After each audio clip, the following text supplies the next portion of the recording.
The citizens want a fair share in the success of their countries. They want that success reflected in affordable housing, decent jobs that pay a living wage, and lower food and petrol prices. But unfortunately, that has not been the case. The cost of living in much of Africa has gotten higher and higher. One of Africa's biggest challenges is its fast-growing youth population. It's estimated that 60% of Africa's population is under the age of 35. Many of these people have very few prospects for employment or housing. They are frustrated, disillusioned, and angry, making them ideal recruits for involvement in insurgencies or terrorism. The larger these insurgent groups become, the more difficult it is to stop them from waging violent attacks, seizing towns or regions, and becoming de facto governments in those places, often implementing their own ideological laws and dress codes. Meanwhile, Africa has also been figuring out how to deal with an expanding crisis, reflected in recurrent floods and droughts. Weather patterns are changing so quickly and drastically that they are virtually impossible to predict nowadays. Crops are being affected, people are being displaced, creating a new group of climate refugees. You are right if this sounds like the perfect storm or a powder keg about to explode. And that's precisely what you've been seeing happening in West Africa throughout this and the past years. There have been predictions that suggest that there will be many more coups on the continent going forward.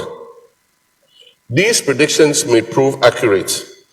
Even so, I don't believe that despots will overrun the whole continent. I'm optimistic that the citizens will fight hard to return their countries back to democratic rule sooner rather than later. And I confidently say this, but I don't say it as a politician or as a historian. I say it as a human being who has lived through periods of military dictatorships. During my late teenage years and young adulthood, the nation's finances were so tattered that government had to implement a scheme for rationing. We rationed everything from cloth to beer. We had curfews. There was a lack of respect for human rights and free speech. Food was rationed and petrol was rationed. It is an unsustainable reality, but as I mentioned earlier, for Ghana, the silver lining was in the dark cloud, which was the major reforms that were carried out by the NDC under the Economic Recovery Program that restored Ghana's economy to a path of growth under military rule. Normally, people living in dictatorships will get tired of being bullied and having their freedom dangled in front of them like a carrot. They will either leave that country or they will revolt, but they will never submit to that treatment forever. Countries like Ghana that are committed to democracy must continue serving as examples and inspiring others to do the same.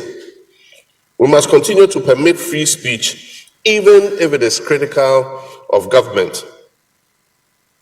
We must allow the media to operate freely and without intimidation. We must continue the peaceful transfer of power, no matter how hard fought any election was, or if one of the parties decide to challenge the results in court. We must rely on our institutions to do precisely what they were designed for. At the start of this lecture, I pointed out that context is important anytime we speak of Africa. Ghana, the first sub-Saharan country to gain independence, is just 1 year older than me. Just 1 year, that's all. We can't even let ourselves forget that we're speaking of relatively new countries, ones that were formed with arbitrary borders by our colonizers, boundaries sometimes that divide tribal groups into half. Every nation goes through growing pains, and African countries are no different. We're still figuring out how best to belong to ourselves, given how young African countries are and how well we have managed to keep stepping forward. Even when we have found ourselves on shaky ground, I'm sure we will be just fine. The path to a consolidated democratic order has been far from smooth. The recent events in Burkina Faso, Niger, Mali, Guinea, and recently Gabon serve as a stark reminder that challenges persist, threatening the very foundations of democratic progress. And I must say that in some of these countries, the insurrections or the coup d'etats that took place are the result of insecurity in the Sahelian region. As a result of the collapse of Gaddafi's government in Libya, there was an outpouring of small arms into the Saharan region and the Sahelian region, and that is being used by insurgents to destabilize these countries. Apart from that, several of these countries are French-speaking, and some of the reasons assigned for these overthrow of governments is vestiges of their colonial heritage from their colonizers, France. Coups as seen in these countries present a significant stumbling block to the consolidation of democracy in West Africa, replacing the voice and will of the people with the barrel of a gun. To avoid such disturbances, countries must recognize and address the root causes, which can be traced back to weak democratic institutions, insufficient checks and balances, and a general lack of respect for the rule of law. We must promote inclusive governance as a fundamental pillar of democratic progress. Citizens must be able to participate in the decision-making process, regardless of their ethnicity, their gender, political affiliation, or socio-economic background. If we embrace inclusivity, African countries can bridge societal divisions and minimize grievances. Supporting and protecting the work of civil society is crucial in safeguarding the gains made by African democracies. Independent media, trade unions, and advocacy organizations are vital in holding governments accountable and acting as guardians of democratic principles. Lastly, we must invest in the education and empowerment of our young people. They are the torchbearers of democracy, the stakeholders who will shape the future of our countries and our continent. And so let us equip them with the knowledge, skills, and confidence to engage in the democratic process. And we will, by so doing, be empowering them to become active citizens and not spectators, who would lead Africa towards a brighter, more democratic future. As I conclude, I want to encourage every one of you to join the global effort to strengthen democracy in Africa and around the world. The successes and challenges of post-Cold War African democracy depends not only on African leaders, but also on the solidarity and support that is shown to Africa by the international community. Let us fight against the forces threatening our democratic values and work tirelessly to build strong, inclusive, and accountable democracies. Only then can we ensure that the successes of African democracy will prevail over the challenges the continent faces. The only guarantee for constitutional rule is selfless and visionary leadership, the respect for rule of law, and the respect for and protection of our human rights. Ladies and gentlemen, I wish to thank you very much for your kind attention.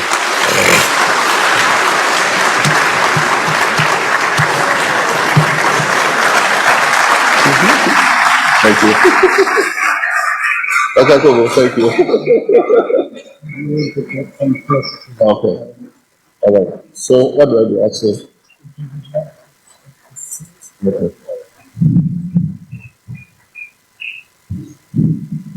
Thank you, Your Excellency.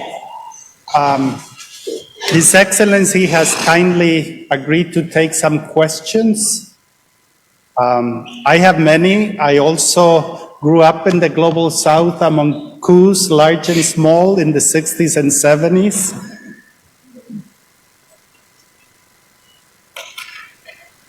Any questions from the audience?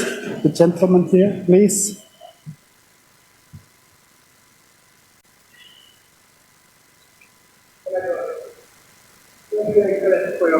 That's what I was supposed to do. Okay. Thank you for your presentation, and I want to believe you touched on most of the causes for these unrest in some of these countries. My question to you is, I'm a Ghanaian as well. We're excited to have you here. Our democracy in the Fourth Republic has been just 3 decades, and you have the opportunity to have been in power, and you are seeking for power again. And these issues of the youth getting involved, all these things are made mention. What practical steps are you going to take come 2024 if you are in the seat of government to ensure that indeed the youth become part of it? And then what other things are you going to do to ensure that the institutional corruptions and all these things that you made mention as causes for insurgency because the youth are despaired would be addressed? Thank you. Thank you.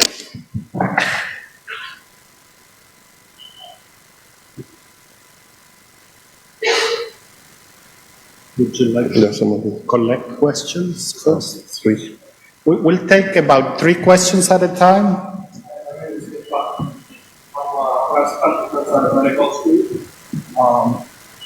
Let's just pretend it's 11 p.m.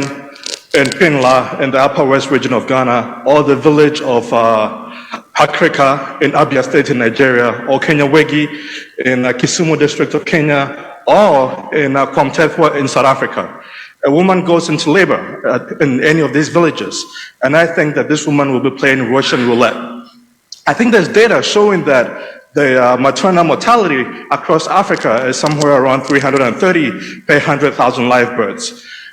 So I assume that it's like filling a Boeing aircraft with pregnant African women and crashing it once per year. So 54 plane crashes, 1 per each African country. My question is, why is this not a state of emergency across Africa, given that this seems like it's much worse than COVID ever was, and it's consistent year after year? And why is the government leading the charge to try and fix our problems in healthcare? That's assuming that the government is more efficient in solving healthcare problems than individuals, entities, and institutions. Why is this not a state of emergency? Thank you. One more question here. Sorry?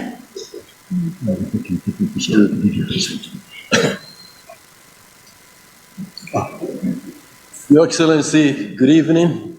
My name is Albert Johnson. My mate is Stan Dogbe. Stan, hi. Yeah, I was the first police PRO for the CID headquarters in Ghana. I've also worked as the PRO for Upper East region, and I was also in charge of the task force in the Upper East before I was transferred to Northern region. In Ohio here, I'm a Buckeye. I attended school here, and I've been a state investigator in Columbus here. Presently, I'm working with the Philadelphia Police Department, patrolling one of the most crime-prone areas like Allegheny and Kensington. When I heard of former President Mahama coming here, I decided to come because I like him so much. But what I have to say is this. I remember when you were making campaign, you said you were going to shake the police, Ghana police. You cannot get a very good government without a good policing. Ghana police is really shambolic. Their recruitment process is very bad. And I've challenged this a number of times. I remember when I was at the PRO of CID headquarters, Mr. David Asantia Pietu and the then IGP Oususia contacted me to come out with something. So I came out with the 10 Commandments of Anti-Corruption with my picture on it, trying to educate the Ghanaian public on the do's and don'ts of police. So I'm urging you, President, I know you are coming back to power. Say amen. You are coming back to power because all the bad things that people said about you, they now know the truth. So you are coming back. So my plea is this: when you come, try to reform the Ghana Police Service. Try to reform the police. Their recruitment process is very bad. That's not the best. And also their training is very shoddy. Very, very, very shoddy. And this is what I'm going to tell to you. Anything which happen in any district or any region, hold the regional commanders responsible. Pay, cause it. And I've challenged so many of them. In 2008, I came out on air because when I went to the headquarters from Northern Region to tell IGP Champo, the causes of arms going to Boku and the rest, no one bothered. So I came out on air on Peace FM to lambast the police. I did that. Thank you. I think we'll give His Excellency a chance to address these questions and move on to the extent we have time. Okay, let me start with the first three questions. And I'll start with the issue of security and policing. I do think that, yes, we have challenges with our police service, and you have been part of it, and so you have hit the nail on the head in respect of what some of those challenges are. One is the quality of people that we recruit. In the past, people went to the police service because they wanted a career in the police service. Now, because of the restriction in opportunities for employment, there are people who really don't want to be police officers, but they join the police service because they want a job and be able to earn a salary. And so their heart is really not in policing. And so recruitment is one of the major problems. Aside from that, we must give opportunity for all Ghanaians to be a part of our police service. And so we had experimented with recruiting on a regional basis. And so going to every region and recruiting and bringing them together. We made the training for police officers 6 months. And so you had to go through the mandatory 6 months training. In recent times, I've heard them short-circuiting the training to a shorter period and moving the people into the service without adequate training. And that can be a part of the problem. But also, it's not just the police service, it's also us, the public. A police service is as good as the public that cooperates with it. And sometimes a crime happens, or criminals live amongst us in society. If you don't give the information to the police service, there's no way the police service can root those criminals out. And so it's a cat and horse situation. We need to cooperate with the police in order that they can adequately protect us. At the same time, we must train the police better, and we must also make sure that we recruit the appropriate quality of people to go into the service. And that's why there are qualifications for going into the service, and they include a certain number of passes at the senior secondary level, and also English and maths. Unfortunately, sometimes those things are short-circuited, and so you go and meet policemen out the counter in the police station who cannot even do inputs into the station diary. And so, from time to time, we must reflect those people go in with forged certificates that don't belong to them, and so on and so forth. It's a very hydra-headed problem, but we should not give up. We must continue to struggle to get the police service that we want. Maternal deaths have been a major problem. We've made some progress, but it's not enough. Even one maternal death is not good enough if it's your mother or your wife. And so the ideal is 0. But there are various factors that are responsible. One is access to healthcare. And that's why under my government, we decided to build more CHIPS compounds. And so in the 8 years that we're in office, we built almost 2,000 or more CHIPS compounds. CHIPS compounds are these small health compounds where we send trained nurses so that when a woman is pregnant, or little illnesses like malaria and other things are treatable in these CHIPS compounds. And also train the nurses to recognize the danger signs of complication in pregnancy so that the mother can be evacuated early enough to a referral hospital. And that has saved many mothers and helped to bring maternal mortality down in Ghana. But like I said, we must continue working. Healthcare is not only about access, it's also about the training of the professionals that work in the health facility. And aside from that, it is also important that we have quality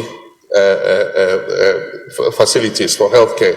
For instance, in the CHIPS compounds, we need V-scans to be able to look at the positioning of the baby and know if the baby is presenting properly or there's going to be a complication in birth.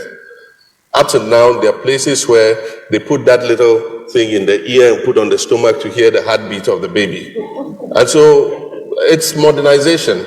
But with a population of 29 people, a limited budget and resources that must go into education, must go into healthcare, must go into agriculture, must go into tourism, must go into, all the other sectors that we have. Sometimes there are limits to which this progress can be made. Under my presidency, we did our best to build new hospitals across the length and breadth of the country so that people could have better access to quality healthcare. We opened more nursing training colleges so that we could train many nurses to be able to man these CHIPS compounds and these hospitals. Unfortunately, the current economic crisis is leading to an exodus of these professionals that we trained. And so if you look, the recent record shows that many nurses and doctors, again, are leaving our shores and going out to look for greener pastures. And so we can't give up, because it may be your mother next who dies in childbirth, or it might be your wife next who dies in childbirth. And so as leaders, we must continue to work to make sure that no woman dies. There's one of the hospitals that I built, the Shai Osudoku Hospital, and for several years recurring, they did not get suffer one maternal or infant death. And so they were awarded a special certificate in recognition of the diligence that they were exercising in making sure that no woman died or no child died. And so I hold them up as an example that all health facilities should, attend to recognize what they've done and follow suit. The next one is about practical steps to empower young people. A lot of the challenges we're facing with our youth is a result of the tradition, the educational heritage that we took from our colonial masters. It was a grammar school education that sent you to school to learn various subjects, continue into polytechnic or into university, and then graduate, and then go and work in the public services or for some private sector organization. Now, what we realize is that not every child has the potential to continue into tertiary education. There are some children whose talent is not in sitting and learning endlessly. Their talent is in their skills, in their hands, in talents, in sports, in technical and vocational skills. And so the German system, where as the children are going through school, they are being given skills to enter the world of work, is a much preferable system. Because if the child is unable to continue into tertiary education and comes out, then he can set up a job as a plumber or as an electrician or as an auto mechanic or as a technician. There are many options that he can take to. And so that's why one of the things we did was to clear a path for students who wanted to take the technical path. And so we changed the polytechnics, because one of the major problems was that if they went to polytechnic, they came out with an HND. And there was a problem of placement between HND and degree holders. And so the HND was generally considered to be lower than a degree. So we said, okay, you can take the technical path. If you go to the technical university, you can do HND, or you can do a degree in a technical subject, auto mechanics or whatever it is. So now they have a clear path where they can leave secondary school, go to technical school, go to technical university, and come out with a degree in mechanical engineering, or come out with an HND, higher national diploma in mechanical engineering. And so that makes that path easier for them to follow. The problem is how to attach that technical training to the secondary level. We don't have enough technical instructors to teach the technical subjects at the secondary level. And so that's the main problem. So they come with their drawing boards and everything, but in many of the schools, you don't have the teachers to teach the technical subjects. And so Professor Mills set up a training college for technical instructors in the new Ibrim area. He started it, I completed that training college. Unfortunately, when we finished it, we hadn't done the first enrollment before we left office. One would have thought that this government will continue, but then they started the fight against Galamsey, and I hear that currently they have put the anti-Galamsey task force in that training college that was supposed to train technical instructors. And so when I went on campaign to New Ibrim, I served notice that the anti-Galamsey people should get ready. If I do win power, the first thing I'll do is to come and kick them out of that training college and send the technical instructors there to train so that we can send them across to the secondary technical schools to teach the children. Apart from that, we need entrepreneurship training. The government of Ghana employs less than 700,000 people. That is, if you take the public payroll, less than 700,000 people. And yet everybody who leaves university or secondary school is expecting that government should employ them. We're a population of 29 million. Government employs less than 700,000 people. So your chances of being employed by government is quite low. If you take the whole economy, the formal sector is 20%. The informal sector is 80%. So if you take the private sector, that is formal employment, the banks, the private companies and everything that are in the formal sector with government and everything, it's 20% of the population. And so it means that if we can't grow the economy fast enough to expand that formal sector of 20%, then most people who come out are going to have to go into the informal sector. And the only way you can help them to be able to survive in that sector is to provide them with entrepreneurial training. Our children should be able to come out of school and have the training to be able to set up their businesses and become employers instead of employees. And so those are some of the innovations that we need to look at to empower our young people. But apart from that, we must grow our economies according to the World Bank, above 8% per annum to be able to create enough opportunities for everybody to get work. Aside from that, like I said in my speech, we must promote inclusiveness. The country belongs to all of us. Opportunities must be open to everybody, not only members of a political party, not only members of one ethnic group, not only members of one religious affiliation. We must include all Ghanaians. If you are a leader and Ghanaians are working, whether it's a business that belongs to a PNC man or a CPP man or an NDC man or an MPP man, the person employs Ghanaians. And your role as government is to provide employment opportunities for Ghanaians. So if an MPP man has opened a factory and employed Ghanaians, I should be clapping for him. If an NDC man has opened a factory and is employing Ghanaians, I should be clapping for him. Not going after that person's business to destroy it because they don't support your party. That has been the bane of our country. And apart from that, sometimes our democracy is dysfunctional. One government hands over to the other, and because this government started this project, we won't put money, we won't touch it. Because if we finish it, the credit will go to my predecessor. It's the most backward thinking we can have.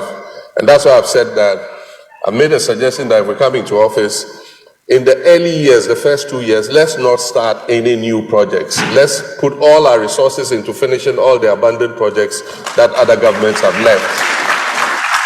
because that will be the most useful way to spend the taxpayers' money. Because taxpayers' money has gone into those abandoned projects, and yet Ghanaians don't have any use of it. And so if you finish it, in all the secondary schools, you go there, uncompleted administration blocks, uncompleted dormitories, uncompleted dining halls, and yet you find children sleeping outside because they cannot get dormitories to sleep in. And so these are some of the things that, prevent our young people from realizing their full potential. And it is something that we'll continue to work out. Rome was not built in a day. We can't turn it around immediately. But I think that we can start to do something. The free SHS has been very important in terms of allowing more young people, children eligible for secondary school, to find places. But this implementation has been very poor and very inefficient. And so I called several years ago for a review so that we can implement it better. Today, the chickens have come home to roost. The members of government themselves are calling for a review. They have agreed with the IMF now to review the free SHS program. If we started that 3 or 4 years ago, we probably would have been implementing a better program. But when I said we should review it, they said review in their understanding of the word means abolish. So President Mahama is coming to abolish the free SHS. Of course, that was political partisanship. But we love our country and we'll do our best for our country.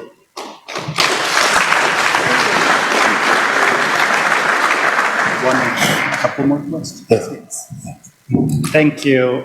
We have time for 2 more questions. The gentleman in red, please. My name is Ohio State will be happy to train talented Ghanaian students. When I'm done. Thank you. We'll bring you more students. My name is XW2 Nandara from Ghana Military Police, the former head of K9 Narcotic Control Board, now NACOC, and then a CI at the Office of the President. My main problem is ethnicity in our body politics in Africa. We can all recall that the Rwandan problem started through ethnicity. And then I know for a fact that in Ghana, to get a job now, it must be based on whom you know. And as you said, every nation, no country will be able to survive if its national security is at threat. This is a national security issue. And I will want to lay it before you. What will you do to be able to avert some of these whom you know, so that people who are qualified will get gainful employment to be able to survive in this world? Thank you. Thank you. The gentleman in green, please. The late. Okay. Sorry. First, thank you so much. Keep the question short, please. Okay. First, thank you so much, Your Excellency, for coming. My name is Bafwa Sophie. I'm a political science student here at The Ohio State University, and I'm originally from Ghana. I was born there. So my question to you is, what is your perspective on the international community's role in boosting democracy in Africa, especially as Africa grapples with the quest for genuine autonomy and faces growing Chinese influence and presence on the continent? How do you believe Africa can foster optimism and resilience? Excuse me. Sorry, I can slow down. Just a minute. We all speak English. Yeah. But our tonations are different. Okay. I mean, the I didn't hear a word. Okay, I'll slow it down. Please Thank come. You want me to come up? Okay. Oh, wow. All right. Come close to me, and then slow down, word by word, so that I can understand what they say. I still need this. Yes, go on. So it's really a pleasure to meet you. Let me help you. Thank you. So what is your perspective on the international community's role in fostering democracy in Africa, especially as Africa grapples with the quest for genuine autonomy and faces growing Chinese influence and presence on the continent? How do you believe Africa can foster optimism and resilience? In your own words, you mentioned on Africa Day 2023 that hope resides in Africa. Can Can you elaborate on this statement, please? Thank you. Wow.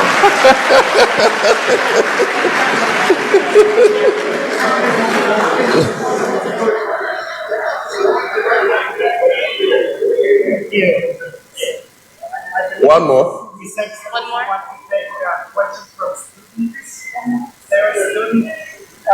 Thank you very much. Yeah, I'm a student. Yeah, I'm a student. A student. And Brown University. Hello. How are you? I've been standing for a while. Hello, thank you so much. I just also wanted to touch on when it comes to the African diaspora, because I see a lot of young people here as well whose parents either migrated here, and if I can speak for my own parents, I don't think they migrated here for me to just stay, but hoping to create greater pastures for me back home.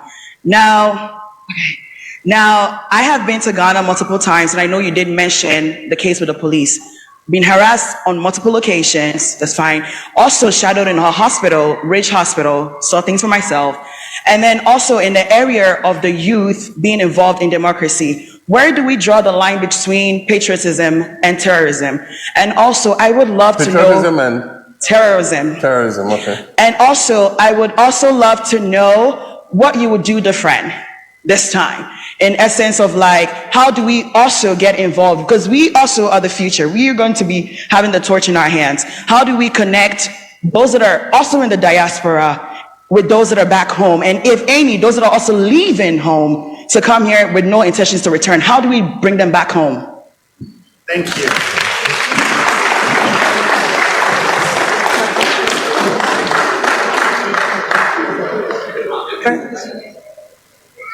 Your Excellency.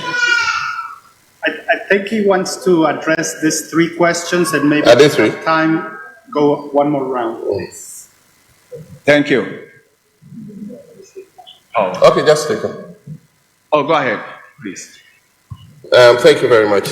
The first question was about ethnicity and who you know. It is a canker that affects our country, and there are members of parliament here. Surini is here, former members of parliament. You represent a constituency, and there's something going on, a recruitment, or there's admission to schools, and somebody comes to you and says that, I want you to talk to the principal of this school to take me because it's who you know. You see, you are rather creating the who you know, because you anticipate that it is going to be based on who you know. You go and also see somebody in a position of influence to go and influence that you be taken. And that is a canker that we need to deal with. It is because of the weakness of our institutions. Obama came to Ghana and said, Africa doesn't need strong leaders. Africa needs strong institutions. The beauty of the society in which you live is that the institutions work. If you breach the law, the FBI will come after you. Doesn't matter if you are Obama's daughter or you are any ordinary person's child. They'll come after you. If you apply for a passport, they'll tell you get it within this number of days. It will come in the mail, and it will come in the mail. If you go before the court, you expect that you'll be dealt with fairly, not because of whose child you are or whose grandfather you are. That's why institutions work. And so in the Fourth Republic, we embarked on a journey of strengthening our institutions. Unfortunately, I cannot give a good record to our institutions at present because they've been politicized. We have criticized several very partisan people who have been appointed to the Electoral Commission. People who have been in the thick of political affairs, wearing party colors. The Electoral Commission is supposed to be a neutral arbiter in the elections. How do you expect such people to be neutral arbiters when we hold elections? These are people who were patrons of one political party in higher institutions. And yet, nobody cares. It's only us who talk. Civil society was quiet for a long time. Religious leaders who were very vocal when I was president, suddenly developed toothache and stopped talking.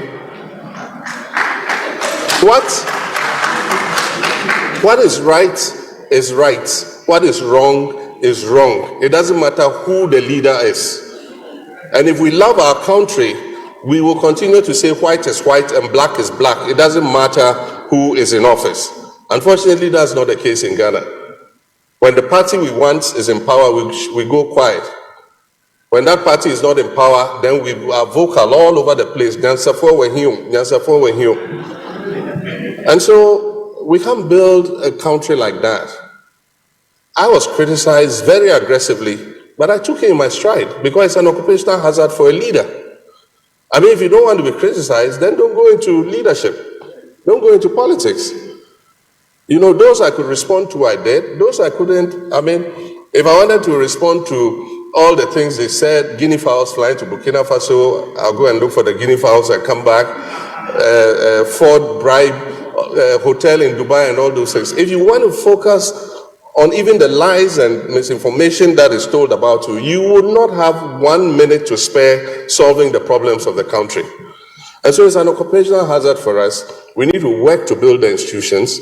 We must appoint people who have not been openly partisan to some of these institutions so that they are able to do what we designed those institutions for. I mean, you should see what happened in the case of the diaspora person from Canada who went back to stand in his constituency. Jachikwesen. Recently, judges themselves are pointing out that there was a travesty of justice. He came back, he was going to run, he applied to renounce his citizenship. The Canadian government responded and acknowledged receipt of his renunciation. After that, they're supposed to issue a certificate, but the certificate is not relevant. Once you've renounced, they've acknowledged, that's it. You're no longer a citizen. He returned his passport. And he went and filed his nomination. And they petitioned and said he's not qualified because he's a dual citizen. And so the EC, as it does, put together a panel, summoned him, and said, you have been accused of being a dual citizen. And then he showed them his letter of renunciation, the acknowledgement of the letter from the High Commission, the return of his passport, and everything. And by that time, when the EC sat, his certificate, luckily, of renunciation had arrived. And EC said, you are qualified to stand. And so he went and stood. And then when the parliamentary results were announced, it was 137. The ruling party suddenly realized that the election of the speaker was going to be in jeopardy. So we must get one of these guys out by all means. Everything else that has happened, manipulation of the judiciary, is just to get this poor guy out of office. And the persecution he has faced is a reflection on all of you, because any of you could be in that situation as he has been. And so when we talk about the judiciary and some of the things that happened, recently, Justice Atuguba and Co have been talking. The Electoral Commissioner is a public officer, is accountable to the people of Ghana.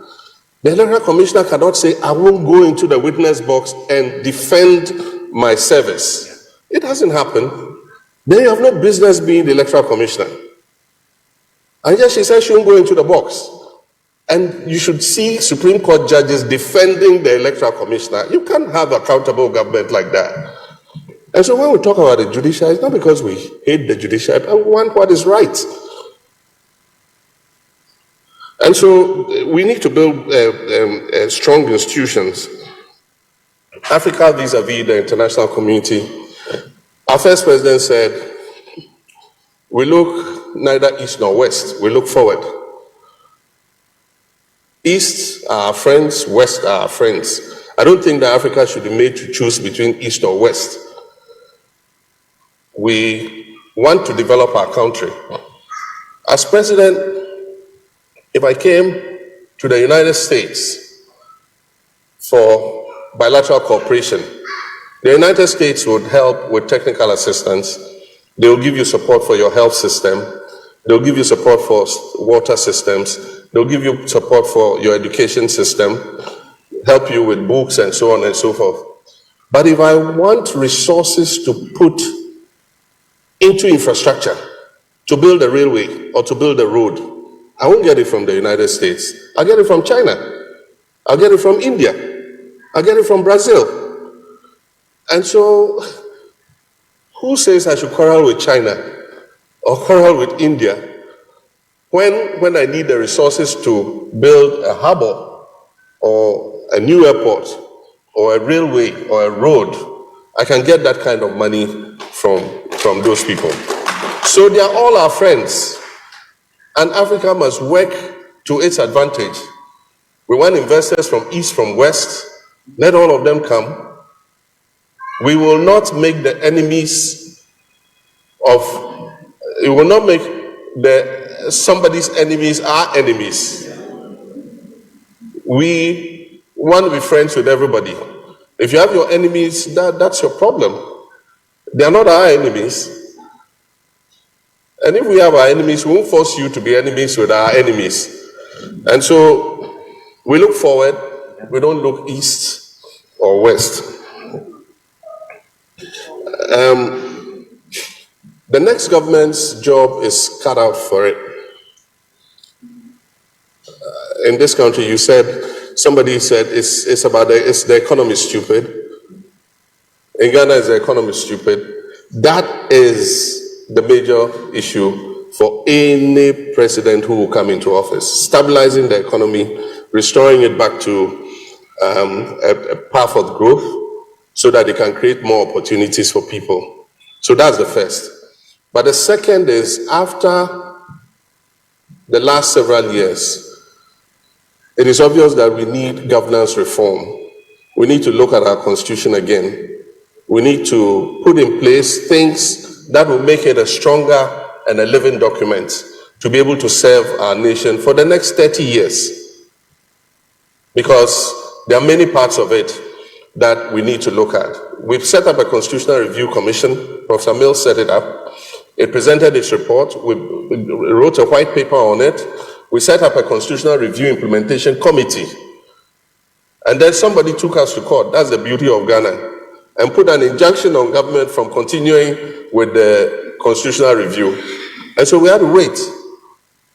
The case was adjudicated in October or November 2015, by which time we had just 1 year to go to elections. And so it was too late to pick up the pieces and push through the review. So we decided at Cabinet that we'll leave the Constitutional Review to the next president. And it's been 7.5 years now. The current president just picked the part on political participation in district assembly elections. That's all he was interested in. And he tried to put that, because he didn't get the support of the opposition, he dropped it. The other parts he took was the creation of new regions and created an additional 6 regions. That's all. But there are many other parts. There's the issue of Article 71. What do we do with Article 71? Because Article 71 has created 2 types of public officers. You have the constitutionally recognized Article 71 public officers, and then you have the others. The others have their salaries determined by the Fair Wages Commission. And then Article 71 are determined by a committee that determines their emoluments. So there's a disparity between the two. And so our party's position is that we must set up an independent emoluments commission to decide salaries for every public officer, from the president right down to the sanitation laborer, so that we all move together. If we all work in a dedicated manner and the cake is bigger, the president will get more, the sanitation laborer too will get more. Aside from that, there's the vexed issue of whether members of parliament should continue to be ministers or they should be strictly members of parliament, because it is believed that parliament is weaker because members of parliament are ministers of state, so they side with the executive. And aside from that, you elect somebody and give him a mandate and say, change the course of our lives, improve life for us in this country, but take those who will help you. Majority of them, take them from only 275 people The rest you can take from outside. So I can't employ any of you, even though you might have the skills. Because if you didn't come into parliament and are among the 275 people, where the constitution says I should take the majority of the ministers from, then I cannot bring you in as a minister to help me, because the constitution has tied my hands to take out of that pool of 275. Sometimes you might not find the skill set that you want amongst the 275, but you can't take from outside because the constitution says take the majority from there. And so what do we do with that Article 71? We need to review things like that. In the Third Republic, if you appointed a minister from parliament, you abdicated your seat and a by-election was held. But this new constitution is not like that. It's supposed to be a hybrid to allow MPs to, ministers to serve in the parliament. So those are some of the issues that we need to look at, governance reform. And then also creating opportunities for everybody.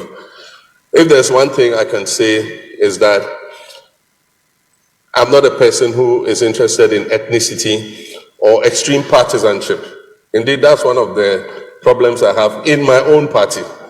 And so when I go to places, I'm threatened. Don't come and tell us that father for all nonsense again. We are going to make you president.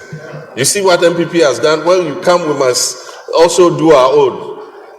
And I say, look, you guys, you can't fight for political power only to come and commit the same mistakes the MPP has done.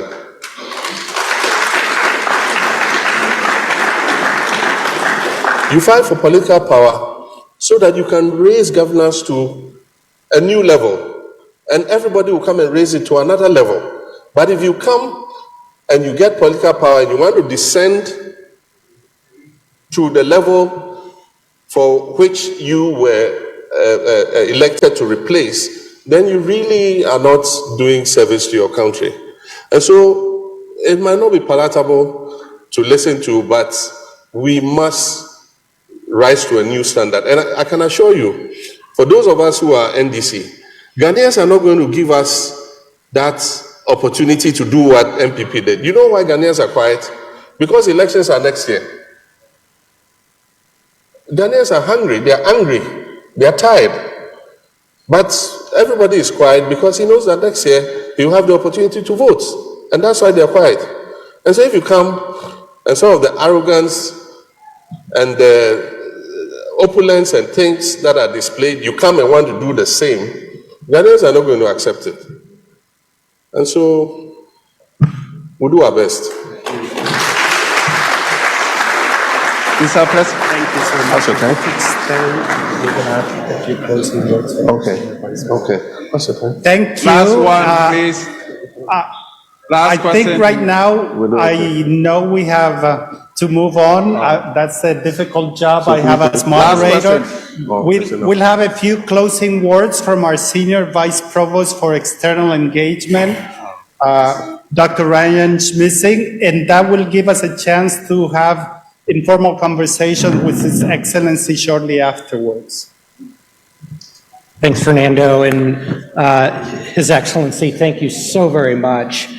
This institution is extremely grateful for your presence here today and for your words, and I know that the Ohio State community, the Columbus community, our students, our faculty and staff share in that. It's clear that you resonate with them and your words were very inspiring, and we thank you. We too believe that our Center for African Studies should be the very best. We're looking forward to that growing here at Ohio State, being an important role, not only at this institution, but across the country. But again, on behalf of our institution, thank you so very much. We have a small token of our appreciation, and thank you for choosing Ohio State to come and help us relaunch the Center for African Studies. Let's share our appreciation to His Excellency.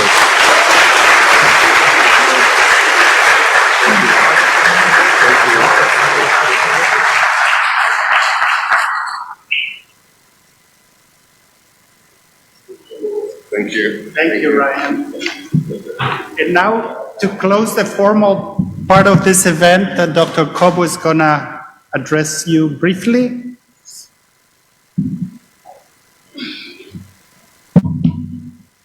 Your Excellency, we are excited.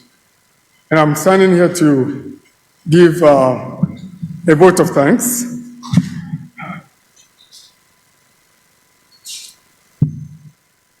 For those of you who were not here when I introduced myself, I'm going to introduce myself again. I am Usman Kobo, the current Director of Center for African Studies. On behalf of the Ohio State University and its affiliate institutions, Your Excellency, I would like to extend our immense gratitude to our distinguished guest, His Excellency, Dr. Dramani Mahama, and his delegation.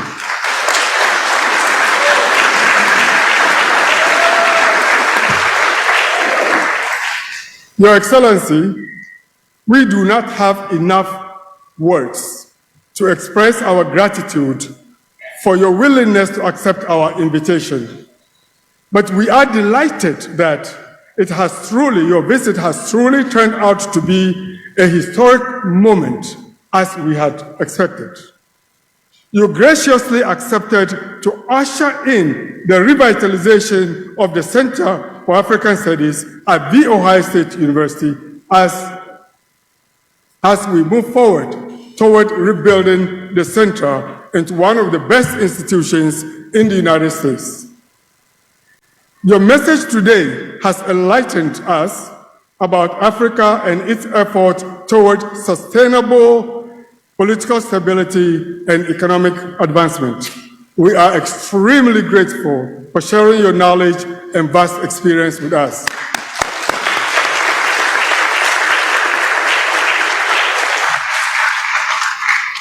But His Excellency did not come alone. He came with a delegation. And I would like to recognize them and ask them to indulge me by standing when I mention their names. I want my colleagues to recognize you. Honorable Seth Tekwe, Minister of Finance, former Minister of Finance. Honorable Alex Segofio,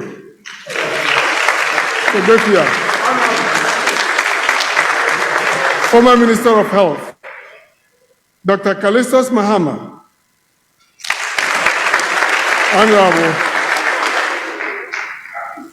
former head of the local government service. Brahim Mahama, Honorable James Mahama,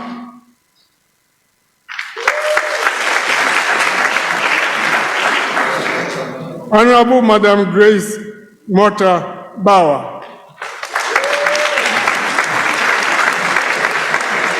Honorable Fifi Pote,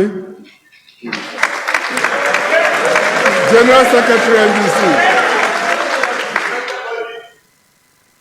Stanley Dogbe, Honorable Stanley Dogbe.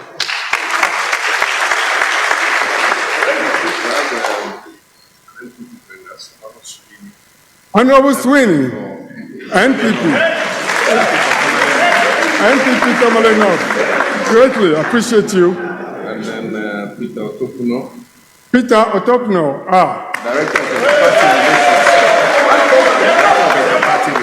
Director of Inter-Party Relations.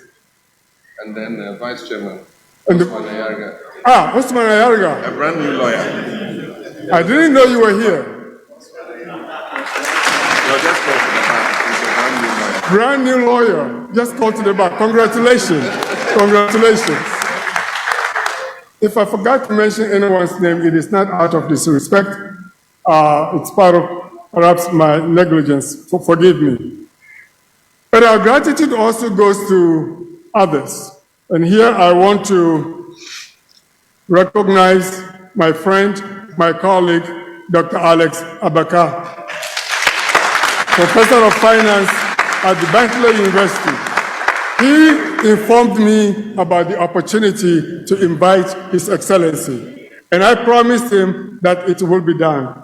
And by the grace of God, it had been done. In organizing this event, we received the support of many affiliates of the Office of International Affairs, and they deserve to be acknowledged.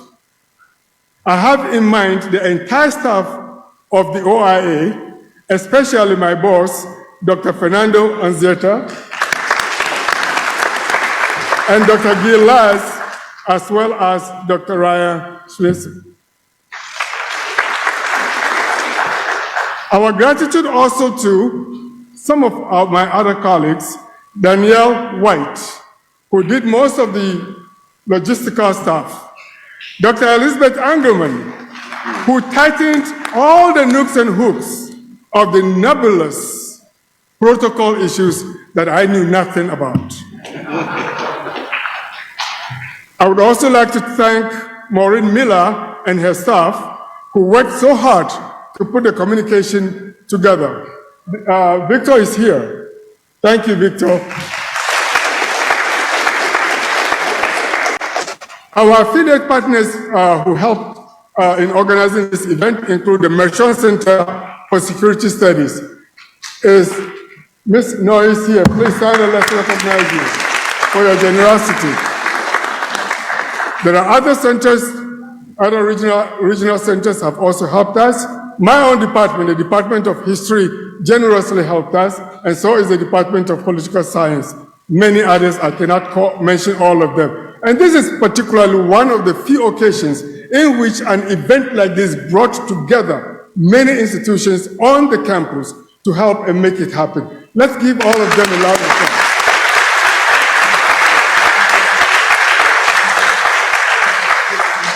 This is a good time to mention my colleague, of whom I miss so much, Laura Joseph.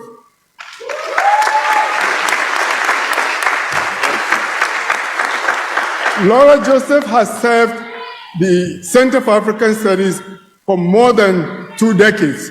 She is the institutional brain, the archive of the center. She has retired, but nonetheless, continued to support us. She helped in organizing this.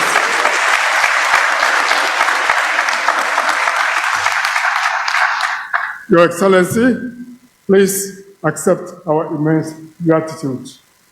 You've made history for us, and we hope and pray that this would continue to sustain the relationship between the United States University.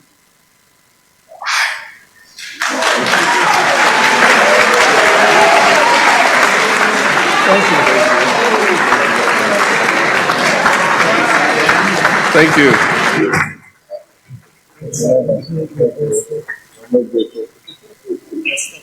Yes. Yes. But continue to Chicago again. Yes. I will invite you.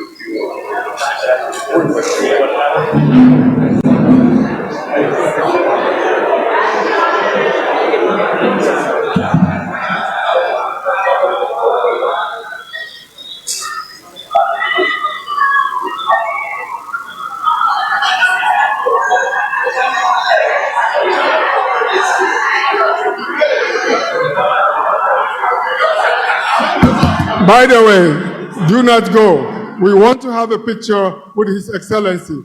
So we've reserved time for picture. Time for picture. Move forward and take a picture with His Excellency.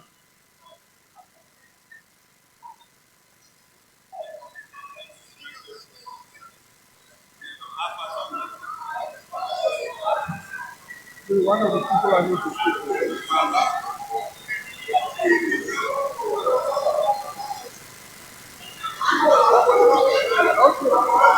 Thank you very much. Thank you.